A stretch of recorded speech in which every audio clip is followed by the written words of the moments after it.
Chodíme po svete a stretávame ľudí. Dobrých, alebo nie práve tých najlepších. Takých, ktorí sa nám láskou zapíšu navždy do pamäti, alebo tých, ktorí ublížia. Pozývam vás na stretnutie s umeleckým rezbárom Tomášom Lajmonom a jeho manželkou Patriciou. Tomášovou doménou je sakrálna tvorba. V ateliéri na Orave v Nižnej sme okrem jeho rezbárskej práce hovorili o tom, čo človeka formuje, čím a ako sa môže dostať i z ťažkých chvíľ. Príjemné počúvanie relácie s názvom O človeku vám želá Marcela Čížová.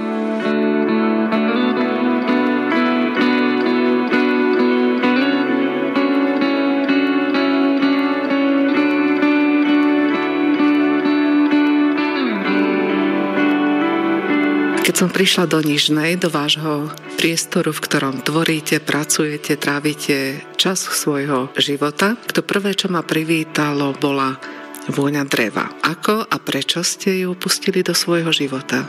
Keď som bol malý, tak môj kamarát vyrezával rybky na balkóne starými dlátami, ktoré dnes už asi by ani nebolo možné použiť.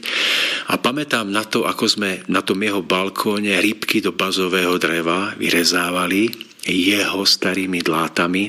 A pamätám sa na ten krásny zážitok, že keď sme prvý deň skončili, tak som sa doma tešil, kedy sa opäť uvidíme a budeme pokračovať. Ale to som vtedy vôbec ešte nevedel, kadiaľ ma povedie moja životná cesta, že potom neskôr, asi v 13 rokoch môjho života, som sa rozhodol ísť študovať umeleckú drevorezbu, ktorá mimochodom bola otvorená ako študijný odbor priamo tu v Nižnej na Orave, v rámci stredného odborného učilišťa elektrotechnického. Taká oáza v púšti pre umelcov. A tam som v podstate vyštudoval tento odbor a získal ešte hlbší vzťah k práci s drevom, tým, že pozorujete kolegov, starších spolužiakov a načerpávate tú atmosféru, ktorú dnes už v tomto svete až tak ľahko nemôžete nájsť. Zostala mi mysl pri tých rybkách, ktoré ste robili s kamarátom na balkóne. A čo s nimi potom? Kde plávali? Alebo zostali niekde na poličke? Oni plávajú v našich spomienkach dodnes. Ja vďaka tým rybkám som si uvedomil, že niekedy vzťah k tým najväčším veciam alebo hodnotám v našom živote sa rodí práve v týchto maličkých nenápadných momentoch alebo príbehoch, kedy sa s niekým alebo s niečím zoznámime, kedy padne to neviditeľné semiačko toho niečoho do nášho vnútra a ono si tam potom žije svojim životom, až kým niekedy nevykvitne do veľkého stromu. Chytili ste sa na takú drevenú udicu s tými drevenými rybkami. Čo vás vtedy vlastne na škole učili? Pretože také učilište, ak sa nemýlim, na Slovensku v súčasnosti už nie je. Už žiaľ nie je. Žije nás niekoľko takýchto jednotlivcov, ktorí svoju prácu robíme. Viem, že jeden z chlapcov robí vynikajúce heligónky, iný robí veľké sochy motorovou pílou. Ja som v podstate asi jeden z mála, ktorý robí alebo snaží sa robiť takú tú starú prácu starých majstrov, ktorí tvorili v dielňach na severe Talianska v Tyrolsku. Boli to majstri, ktorí zdobili veľké, nádherné oltáre po celej Európe, ale aj na našom území. Takže tam to niekde začalo.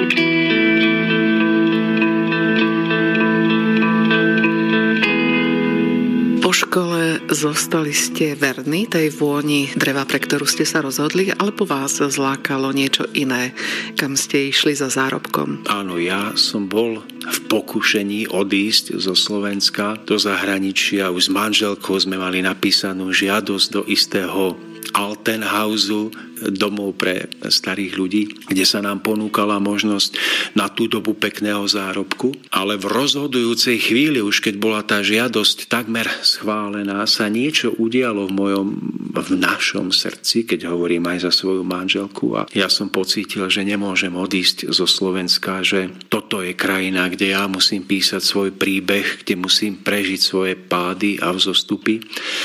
A ja som tú našu slovenskú zem vtedy vnímal ako chorú matku.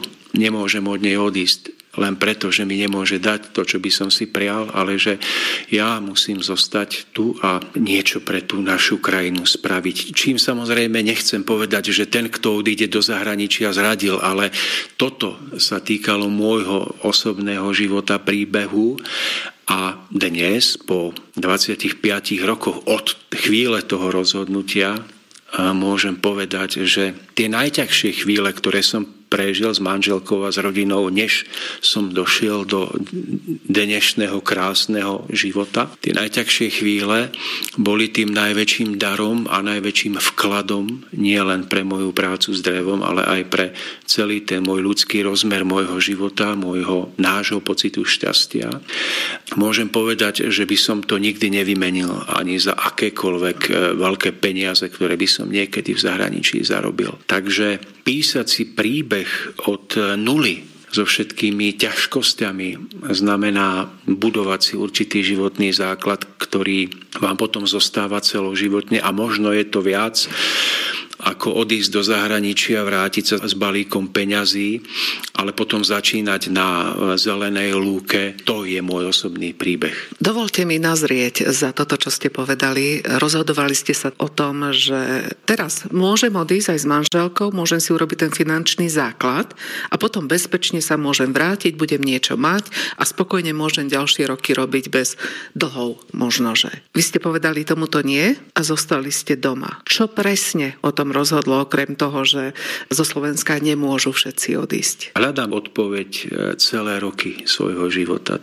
Tá odpoveď ešte nie je úplne ujasnená. Ona sa možno úplne ujasní v starobe, možno v okamihu odchodu z tejto zeme, ale niekde v hĺbke som cítil, že ja osobne aj so svojou manželkou tu na Slovensku mám nejakú obyčajnú ľudskú úlohu, ktorá je viac než zarábanie peňazí, a že tá krásna slovenská krajina, keď otvoríte oči, otvoríte okno svojej duše a okna svojho domu, tak vidíte, že je plná prenádherných zázrakov, prírodných úkazov, pokoja, keď ho človek chce nájsť, tak ho nájde takmer kdekoľvek. Vlastne zistí po rokoch, tak ako som počul niekde jeden citát nejakého muža, ktorý odišiel z domoviny, obišiel celý svet, aby sa vrátil domov a našiel to, čo hľadal.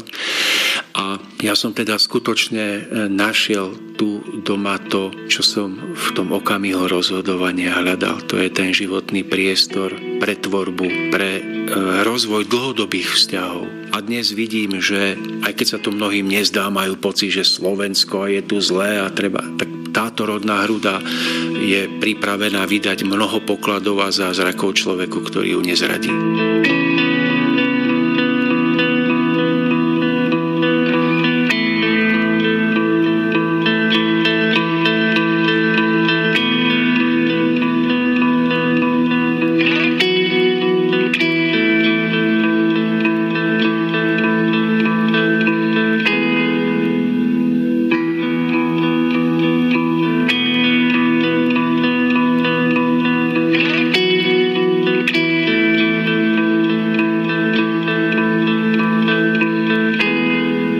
Manželka rezbára. Možno to vtedy boli len také sny a túžby alebo nejaký ešte neurčitý vzťah k Slovensku. Ako ste vy vnímali toto rozhodnutie?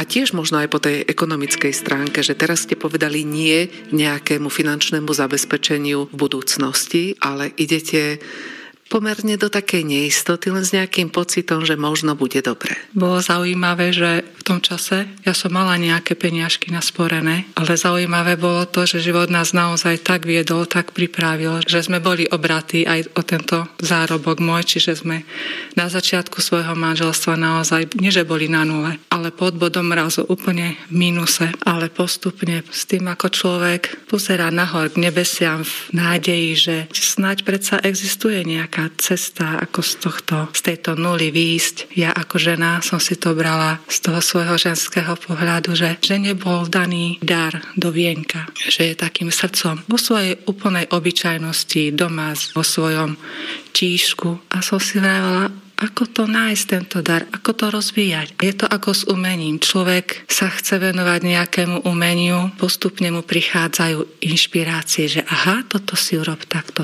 Tak podobne bolo s týmto mojím príbehom a z tej nuly sa postupne začali stávať neopísateľné, neuveriteľné situácie, možnosti.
Ako pokračoval príbeh rezbára potom, ako dostal do rúk maturitné vysvedčenie? Čakala niekde krásne zariadená dielňa plná dreva? Čakala v mojich prianiach, už bola zariadená úplne presne, len ešte nebola skutočná, ale vlastne ja som po skončení školy ešte popri štúdiu na strednej škole prežil vo svojom živote niečo také ťažké. Dnes to ľudia nazývajú, že sú to stavy úzkosti, pocity beznádeje. A ja som vôbec nevedel, kvôli čomu tieto stavy prichádzajú do môjho života, ale boli tak silné a tak ťažké, že môj život sa pohyboval na hrane života a smrti. Čoho ste sa báli? No to práve ja neviem. To bol iba taký ťažko vysloviteľný pocit prázdnoty a beznádeje. A keď som túto beznádej prežíval, tak v tom najťažšom bode mi napadlo, nezostáva mi asi nič iné, než siahnuť po tej knižke, ktorá bola u nás na poličke od môjho narodenia, a tou knižkou bola Biblia. Ja som nikdy po nej sám od seba nesiahol, vždy sme chodili do kostola ako dobrí dedinčania, ale nikdy som po tej knižke sám od seba po nej nesiahol. Tak som tú knižku otvoril nejak tak v úvodzovkách náhodou na mieste, kde Ježiš hovorí: poďte ku mne všetci, ktorí ste utrápení životom, a ja vám dám odpočinutie a pokoj, ale nie taký, ako dáva svet, ale taký, ako dáva môj Otec.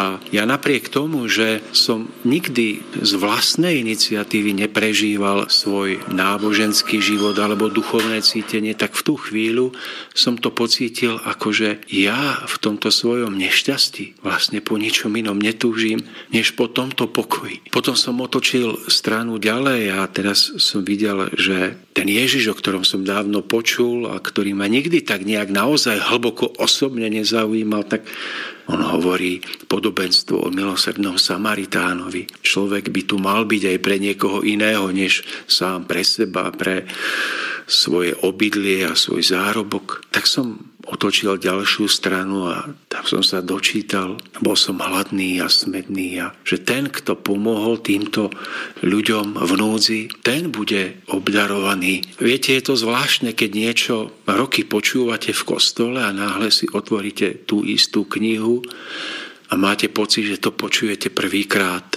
Že prvýkrát sa vás to dotkne tak inak. Mňa po tomto zážitku nenapadlo nič iné, než darovať svoj čas alebo peniaze niekomu vo svojom okolí. Lenže ja som bol rezbár, tak ma najprv napadlo, že pôjdem cez prázdniny letné na Pílu do nedalekej dedinky a tam odtiaľ tie peniaze, ktoré zarobím, niekde pôjdem niekomu dať, niekomu, kto ich nemá. No tak som premýšľal ako mladý chlapec. No ale hneď na to mi napadlo, že na čo ja budem zarábať peniaze, veď ten Ježiš tam hovoril o príbehu takej osobnej pomoci niekomu, kto je v núdzi, kto trpí. Toto by som chcel nejako nájsť. Ale kde? Keď vás nikto nepotrebuje, každý si žije za dverami svojho bytu, svoj príbeh a keď je niekto aj nemocný, tak je v nemocnici a ja k nemu nemám žiadny dosah, aby som nejako mohol tam prísť a robiť niečo, čo som sa v tej Biblii dočítal, že pomáhať. A tak ma jedného dňa napadlo ísť za svojou mamou a opýtať sa jej, že či by sa neprihovorila za mňa u riaditeľa Ústavu pre mentálne postihnutých. Tento ústav bol v dedinke nedaleko od nás, že by sme tam zašli a opýtali sa ho, či by nepotrebovali pomoc. Ona tam so mnou šla. Pán riaditeľ, hoci ma videl prvýkrát, hovorí, tak poď. Ja som mal 15 rokov a dali mi biele tričko, biele nohavice. Mal som žiaľ čierne ponožky, tie sa nehodili, ale proste nenapadlo ma dať si biele. Náhle som sa ocitol na tom najťažšom oddelení, kde boli nie len mentálne, ale aj zdravotne postihnutí ľudia, muži. A mohol som ich nakrmiť, prebaliť, voziť na vozíku invalidnom po atriu alebo po okolí toho ústavu a náhle som začal mať pocit, že to je to, čo som si prijal v živote naplniť. Byť tu pre takýchto ľudí. Tak som tam chodil celé letné prázdniny po skončení 2. ročníka strednej školy s tým, že po tých 2 mesiacoch jednoducho odtiaľ už odídem a budem pokračovať v tom svojom nastúpenom živote, že budem ďalej chodiť do školy, venovať sa drevu a že to tak bude. Lenže ja som tam chodil každý druhý deň cez letné prázdniny a vytvoril som si tam k tým chlapcom, hoci to už boli aj muži dospelí, tak prenádherný vzťah, krásny vzťah, že mne to jednoducho nedalo skončiť po 2 mesiacoch. No tak z 2 mesiacov boli 2 roky. To najkrajšie na tom bolo, že ten hlboký stav beznádeje a úzkosti, neopísateľného strachu, ktorý neviete odkiaľ prichádza, sa začal strácať. A ja som vtedy začal chápať, ak chcete nájsť ten pokoj, ale musíte ten život darovať. Ak už neviete, čo s ním, ak sa vám zdá, že je prázdny a stratený, tak ho jednoducho niekomu darujte.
Ja som teda v tomto období ešte 2 roky chodil na strednú školu, dokončil štúdium a mňa tá práca v zdravotníctve tak nadchla, že potom som si dorobil zdravotnú školu, takže ja som sa stal zdravotným bratom, to som robil ešte popri vojne, ktorú som tiež odsluhoval. Čiže to bola taká premena rezbára na zdravotného brata, ktorá išla s tým duševným alebo duchovným vývojom. Presne tak, to sa udialo úplne neplánovane, lebo ja som teda plánoval tvoriť, že budem celý život vo výtvarnej oblasti a náhle zistíte, že nie, že to sa nedá, lebo vám to nedovolí vnútro, lebo jednoducho sa zbláznite.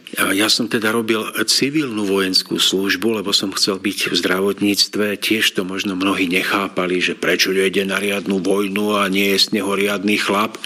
Len preto, že ja som naozaj chcel pokračovať v tej línii môjho vzťahu k ľuďom. Žiadna drevorezba potom. Potom som pracoval na oddelení internom na Orave v jednej nemocnici, na operačných sálach. Až ma tá cesta doviedla do Popradu, tiež do popradskej nemocnice, kde som robil podobnú prácu s ľuďmi. A popri tom som už aj začal rezať, lebo ten Poprad bol úžasný v tom, že tam chodilo veľmi veľa turistov.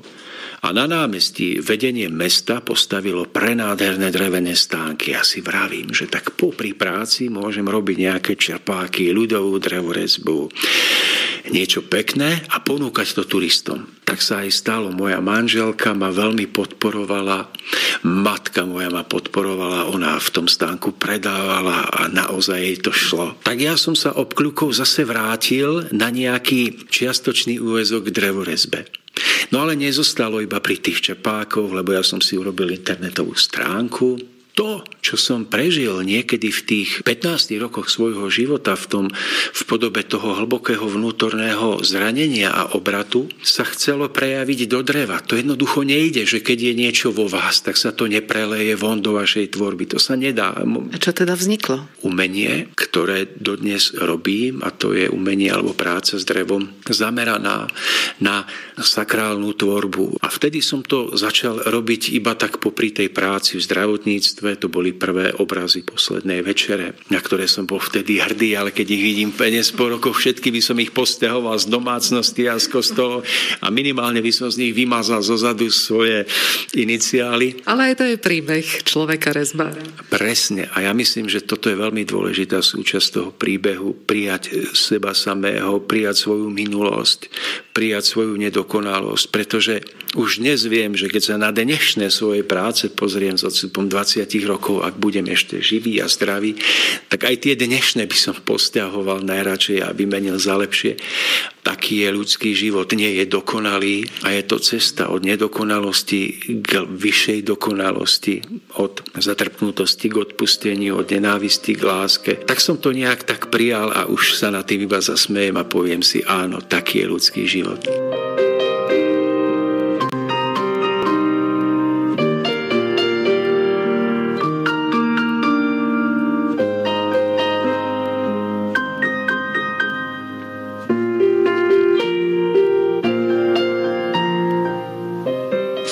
Časti tohto príbehu ste stretli človeka vedľa vás? Bolo to v tej časti, keď končil práve tú svoju službu v nemocnici ako vojak. Čím bol? Kto to bol? Pre mňa, ako som ho ja videla, pre mňa to bol jeden čistý človek, čo bol pre mňa zázrak, lebo v tej dobe, ako každé dievča, túžila som po ideálnom vzťahu, ako z tých rozprávok. Viete, že po princovi, s ktorým sa stretne človek a bude žiť do smrti a šťastne. No ale to zázemie z domova som nemala a nevedela som, čo presne by som ja ako žena mala urobiť sama za seba, aby som mohla takého princa stretnúť. Keď som začala premýšľať už o tom, že vlastne by som sa chcela tak už utíšiť, udomácniť z toho svetobežníka. Človek má to vysnívané.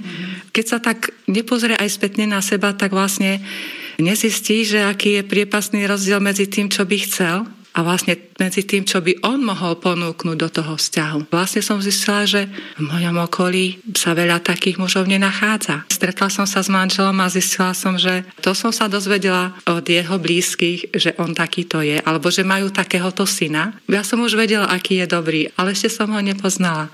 A po nejakom čase naozaj sme sa smeli aj spoznať a tam to niekde začalo. Je to úžasný človek. Ale ja sa červenám a poslucháči to nevidia. Dobre, vrátime sa teda s vami opäť do reality. Preskočíme niekoľko rokov, keď ste robili možno aj inú prácu, popri tom ste už teda sa venovali aj práci s drevom. Ale potom prišiel taký naozaj životný zlom, keď ste to všetko takto odložili bokom a stalo sa niečo, alebo povedali ste si, že a teraz je naozaj čas na to, aby som robil to, čo mám rád, aby som pracoval s drevom. Áno, to obdobie prišlo v roku 2007-2008. Ja som si vtedy uvedomil, že keby chýbala tá etapa mojej práce s ľuďmi, tak mi chýba veľký zdroj inšpirácie a citov. Že ja som pochopil, že zdánlivá obkľuka od tej priamej cesty je vlastne tá priamejšia cesta k cieľu, ale je to už cesta, ktorá je viac prehlbená. Nakoniec by zostalo iba pri možno pekne urobených vonkajších tvaroch, ale bez obsahu. Takže ja som to takto rozbehol, lenže po 3-4 rokoch sa ten boss zastavil. Prišla práve ekonomická kríza, ktorá v tom období postihla aj Slovensko. Ale ja som bol potom nútený ísť do úplne inej oblasti svojho života. Ja som vstúpil do oblasti obchodu. Pracoval som v stavebninách. Chápete, že úradník ja, ktorý som si prijal robiť s drevom, potom s ľuďmi som skončil v stavebninách, kde som prepočítaval spotrebu materiálu na dom, na všetko. Náhle už tam nebola možnosť takého jemnocitného dialógu s ľuďmi, tak ako to bolo v nemocnici, keď boli nemocní a otvorení. No ale tvrdí chlapi a silné ruky. A tehli a podobne. A ja si vravím, čo ja tu robím? Ja som asi zablúdil v živote, ja som niekde sa vykolajil.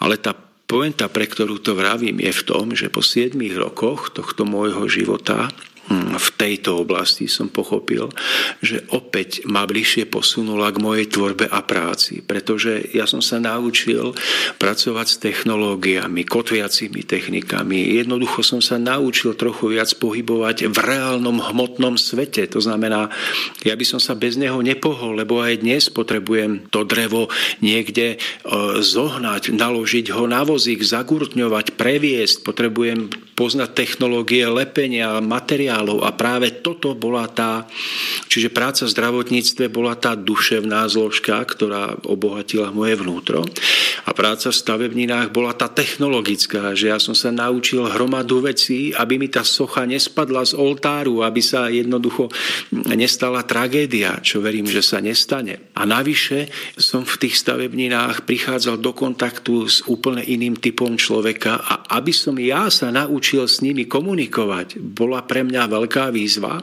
a opäť sa mi stalo, že zdánlivá obkľuka alebo odklonenie od hlavnej cesty ma priviedla bližšie k cieľu.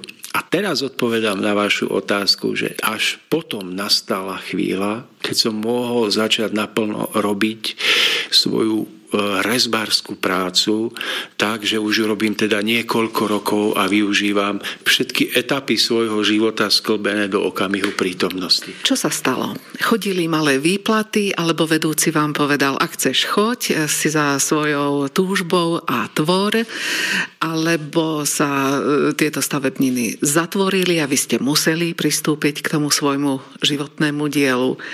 Alebo len tak ste raz prišli a povedali ste, milá robota, teba tu nechávam, ja už idem teraz za tým svojím. Tie naše stavebniny v tom období svojím spôsobom prospievali.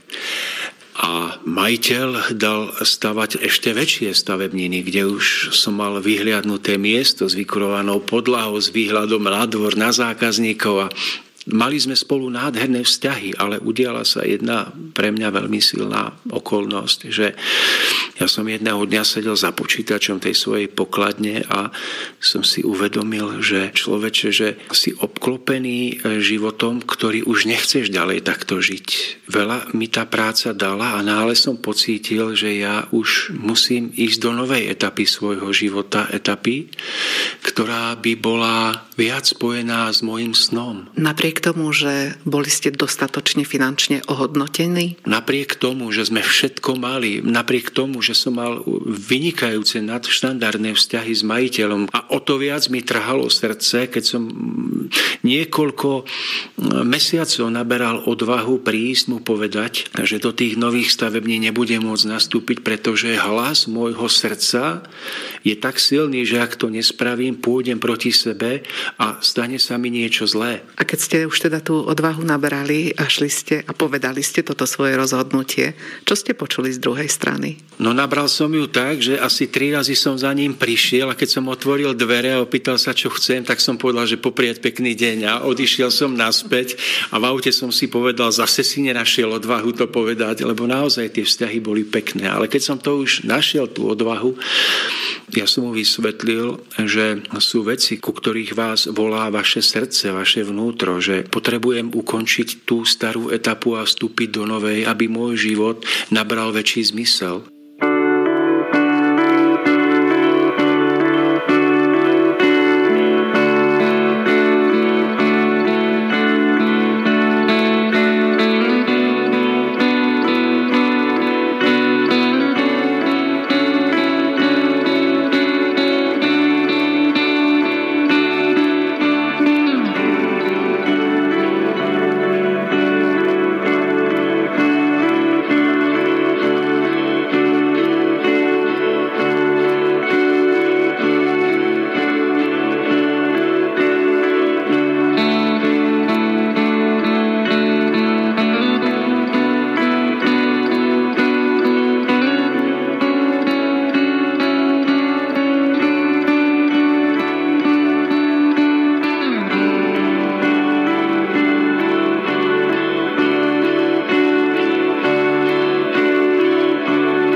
Som cítil, že s tým, čo je predo mnou, že to bude väčšia ľahkosť môjho vnútorného celého sveta, že budem oslobodený od mnohých virtuálnych svetov cez počítače, cez všetko a že ja sa tu v ateliéri zavriem do svojho slnečného svetla, vytiahnem dláta a že ja tam budem vnútorne sa môcť dostať bližšie k tomu, čo som v živote túžil žiť. Predpokladám, že takto ste mu to nepovedali. No, bol som veľmi úprimný, hoci mnohé z toho, čo dnes hovorím na mikrofón, som ešte vedome ja tak netušil. Ale povedal som mu to veľmi takto úprimne, že ja to robím pre svoju dušu. Ja vlastne možno pácham sociálnu samovraždu, že ja idem do neznáma, že mám deti, mám pôžičky na auto, na byt, v podstate nemám ešte žiadnu istú veľkú zákazku. Ja idem do úplného neznáma so svojou rodinou. Tak kolegovia a známi poťukávali si po čele, že ten sa nám tu do roka vráti, že tá žena mu dá, keď zistí, že nemajú z čoho žiť.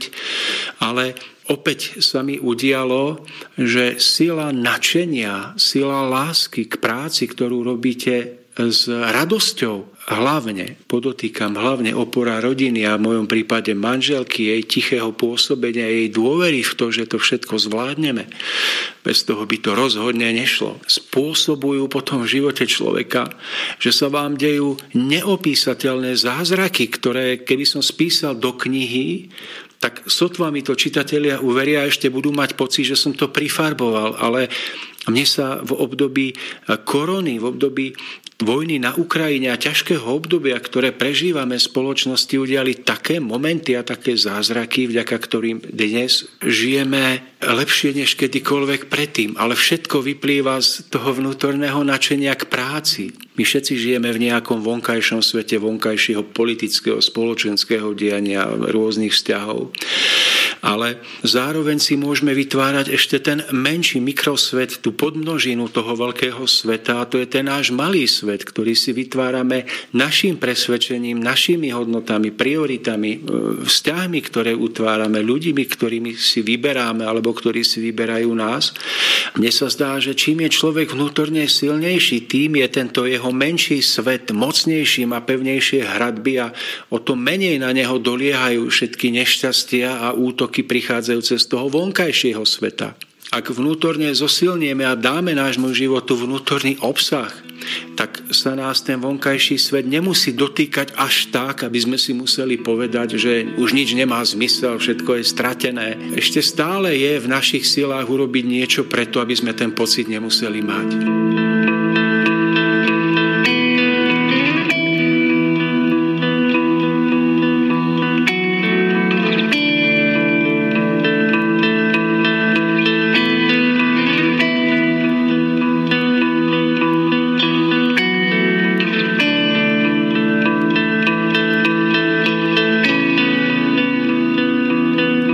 Sa manželky, keď sa váš manžel rozhodol, že zanechá prácu, pravidelný príjem od vynikajúceho šéfa.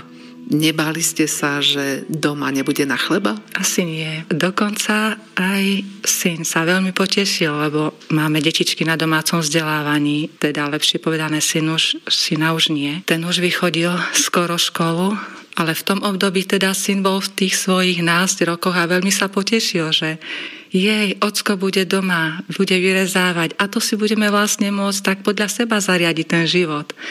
Aj spolu na výlet, budeme môcť spolu prežívať ten svoj čas. A ja som všetky tieto veci brala ako také malé znamenia, ktoré ma upokojili, že sa nemusím báť.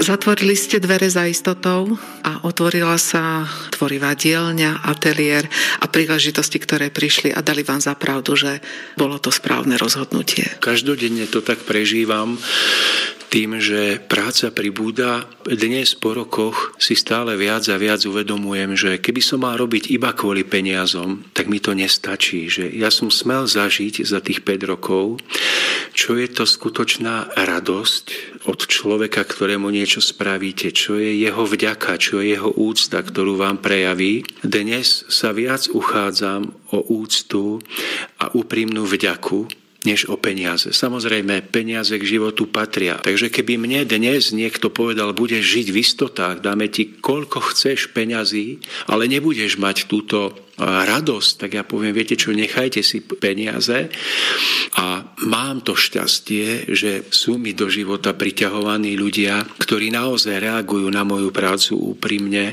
a v neposlednom rade som si ešte uvedomil po tých rokoch 5, vidíte, my máme výročnicu 5-ročnú, keď to nahrávame dnes, že ja som vlastne mohol stráviť more času so svojimi deťmi a s manželkou. More času, kedy sme spolu jednoducho vyšli v lete na huby, alebo kedy sme sa išli bicyklovať, kedy deti prišli ku mne do ateliéru, tu sme si spolu posedeli, niečo sme robili.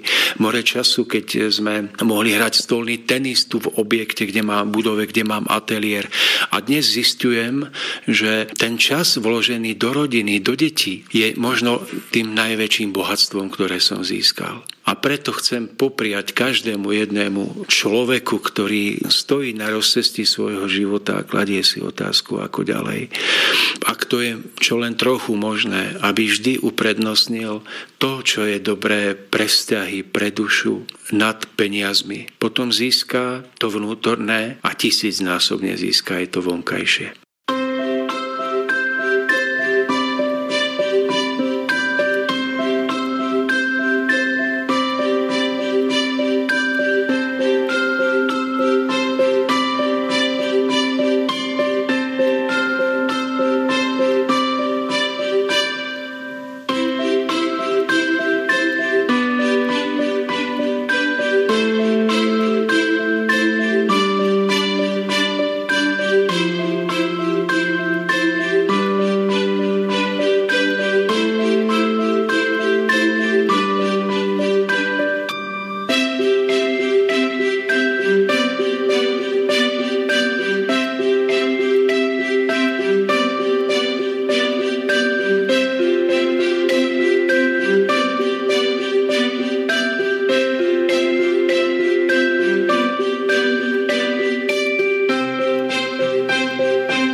teda úspešné z vašej dielne? Čo vás drží nad vodou aj finančne, aj duševne? Kde je podstata vašej tvorby? Stále zostala v tom sakrálnom asi? Prevažne áno, aj keď robím aj ľudovú tvorbu do kolíb, do rôznych zrubov. Robil som obrazy pre veľvyslanectvo Slovenskej republiky do Libanonu, do Beirutu, kde sa narodil Džibran Chálil, môj najobľúbenejší prozaik, ktorý napísal Proroka. Tam do Libanonu som robil obrazy, kde na každom obraze, a každý mal teda veľkosť asi 1,25 m, sa nachádzajú dva regióny Slovenska. Regióny v tom zmysle, že to, čo je v danom regióne najvýznamnejšie, budovy, architektúra, prírodné úkazy, kopce, vrchy, prípadne niečo ako remeslo alebo niečo, čo ten kraj charakterizuje. Takže na jednom bol Liptov, Orava, Spíš, Gemer, Ábov a rôzne takéto lokality Slovenska. Všetko je to v obrazoch, ktoré nám tam visia v tom Libanone. Takže je to aj táto ľudová tvorba, ale stále je to hlavne tá práca pre kostoly a náboženská tematika. A tá sa nájde aj vo Vatikáne. To je zas, keď sme sa tu rozprávali o snoch, tak ja som doma ležal na gauči a pozeral už asi 30. krát dokument o Michelangelovi a tak som sa škrapkal za hlavou, že no, kiež by som tak niekedy mohol robiť do Vatikánu, lebo tam robil Michelangelo a iní veľkí umelci, ktorým ja nesiaham ani po pety. Ale ten sen tam bol a z ničoho nič sa ozval nejaký pán v telefóne, že chcel by obraz pre Vatikán. Takže áno, splnil sa mi tento sen. A je tam. Poslali ste pápežovi Františkovi vaše dielo, sprostredkovanie samozrejme. Aký výjav? Narodenie Ježiša v betlehemskej maštalke, ale nie je to ako Betlehem, ktorý je formou sošiek robený, ale je to obraz ako plastika. Aj tu okolo nás sú časti krížovej cesty. Kam táto poputuje? Táto je pripravená do Palúcky k Liptovskému Mikulášu a ešte pod tieto drevené plastiky, ktoré vidíte, pribudne travertínový podstavec zo spišského travertínu. Takže tam si ju niekedy budú môcť naši poslucháči pozrieť. Spravme si teraz takú cestu Slovenskom a spomeňme tie miesta, ktoré máte uložené v pamäti, že tam sú moje diela a tam si ich môžete pozrieť. V Suchej hore je možné nájsť jednu asi z najväčších a najnáročnejších krížových ciest, také moje vrcholné dielo. Všetky krížové cesty sú v kostoloch až na jednu, ktorá je v exteriéri a tá sa nachádza napríklad v Staškove, v dedinke, kde sa narodil náš zaslúžilý umelec Jozef Kroner. Takže tá sa nachádza v exteriéri. Krásne domčeky boli vytvorené k tým obrazom. V Sýrniku na juhovýchode Slovenska sa nachádza krížová cesta. Vo Vítkovciach, na Spiši. Keď prejdeme potom smerom na západné Slovensko, tak nedaleko Nitry, v dedinke Andáč. Mohol by som takto pokračovať ešte viac, ale priznám sa, že to by som musel trošku popozerať v archívoch.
sme sa spolu vydali na cestu rozprávania o človečenstve, o životnom príbehu. V ktorej jeho časti sa nachádzate? Ste v časti cieľ, hľadám ešte niečo, cestujem, putujem, čakám, čo príde? To je to, čo je ťažké povedať dnes, ale mám pocit, že som došiel až do okamihu prítomnosti a neviem, či sa dá dôjsť ďalej. To známe tu a teraz. Príslovie východných náboženstiev hovorí, že neexistuje cesta k cieľu, ale cesta je cieľom a ja si myslím, že niečo na tom je. Teraz také šuflíčky povyťahujem z vášho života, ktoré sú uložené v skrinke, v ktorej si vy žijete, symbolicky naozaj veľmi povedané. V tom prvom sa nachádza, povedzme napríklad, že hudba. Ja a hudba. Tento ateliér v podstate stále viac a viac je nie len ateliérom drevorezby, ale je aj ateliérom hudby, pretože od tých najťažších čias svojho toho mladického života som začal skladať piesne a dnes tie piesne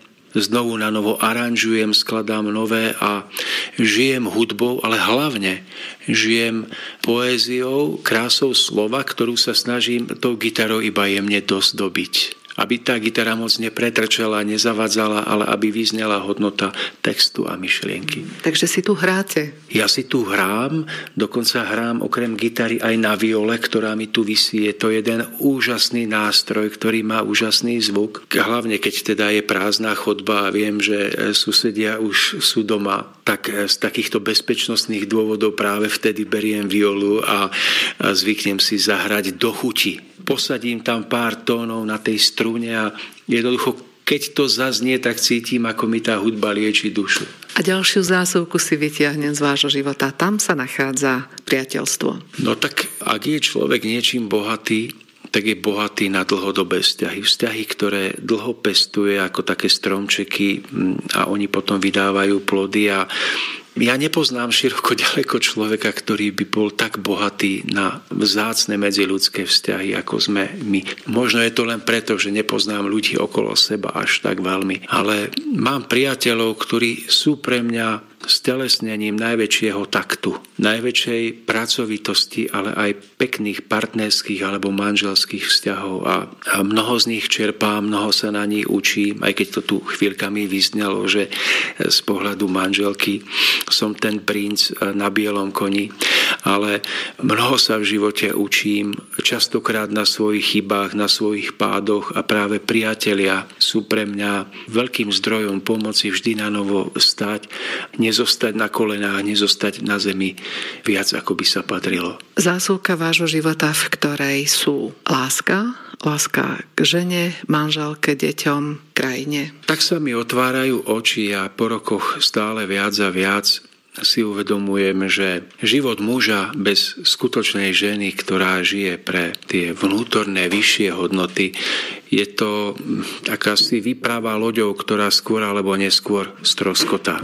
V tomto ohľade pre mňa stále viac a viac znamená manželka to vnútorné ukotvenie môjho života, môjho bytia a častokrát, keď sa niečo podarí získať zákazku, odovzdať, tak prídem za ňou do toho jej ticha, oblapím ju a poviem jej ďakujem. To viem, že je to hlavne vďaka tomu tvojmu pôsobeniu. V tomto naladení sa snažíme vychovávať deti. To je tiež príbeh rozpísaný, kniha, ktorá nie je ukončená. Nevieme, čo bude zajtra, kam naše deti dojdú, ale dnes v tomto medziobdobí môžem povedať, že syn sa mi stal nielen synom, ale aj priateľom. Sa veľmi teším, keď príde na víkend zo školy domov, študuje klavír, tiež sa vydal hudobnou cestou a keď spolu budeme môcť dielať všetko, čo sme prežili, chceli prežiť a neprežili. A Anička má blízko k výtvarnej tvorbe, takže trávi tu pri mne mnoho času. Rodina je pre mňa vlastne to, kvôli čomu som nechal všetko ostatné. Plítke povrchné vzťahy, všetky zábavky, ktorým som sa venoval v mladosti. Dnes môžem povedať, že to bola dobrá investícia, dobrá voľba. A viete čo? Mne u vás bolo dobre sa mi sedelo, rozprávalo a chutila mi aj vaša káva. A ja sa veľmi teším, že keď vypneme mikrofón, tak si dáme ešte jednu a bude nám tiež tak dobre ako na začiatku.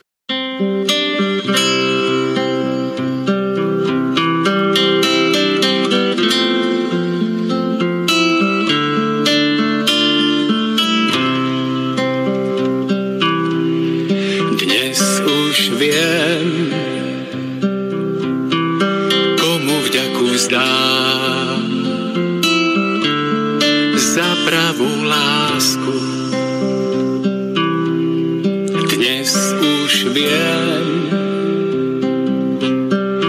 ďakovať za púšť, bolesť i vrásku, ktorú si mi poznať dal.